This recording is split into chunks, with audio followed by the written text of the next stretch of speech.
Imagine a very simple population consisting of only 5 observations: 2, 4, 6, 8, 10. List all possible samples of size 2. Construct a relative table showing sample distribution of mean.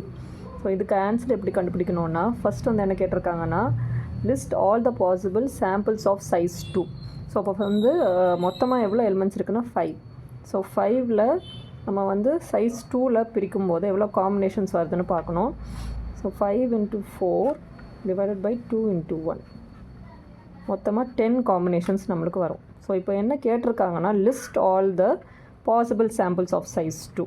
So 2 சைஸில் இருக்கிற 2 sizes வர்ற மாதிரி sets create பண்ணணும். So இப்போ நம்ம create பண்ணலாம். So 2 வந்து 4 கூட வரும். நெக்ஸ்ட் வந்து 2 வந்து 6 கூட வரும். 2 வந்து 8 கூட வரும். 2 வந்து 10 கூட வரும். நெக்ஸ்ட்டு வந்து 4 வந்து 6 கூட வரும். 4 8 கூட வரும். 4 10 கூட வரும். நெக்ஸ்ட்டு 6 வந்து 8 கூட வரும். 6 10 கூட வரும். 8 வந்து 10 கூட வரும். ஸோ இவ்வளோ காம்பினேஷன்ஸ் நம்மளுக்கு வரும். ஸோ நம்ம list all possible combinations samples of size 2 list பண்ணியாச்சு. அடுத்தது வந்து இது எவ்வளோ வாட்டி வருது அதுதான் நம்ம வந்து ஃப்ரீக்வன்சின்னு சொல்கிறோம்.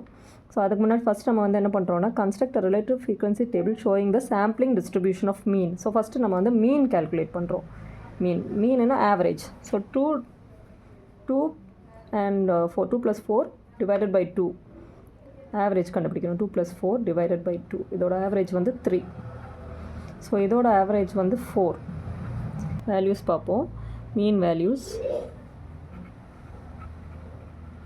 ஃபஸ்ட் வந்து 3 எவ்வளோ வாட்டி ரிப்பீட் ஆகுது இந்த இதில்? ஒரே ஒரு வாட்டி தான் வருது. ஸோ 1.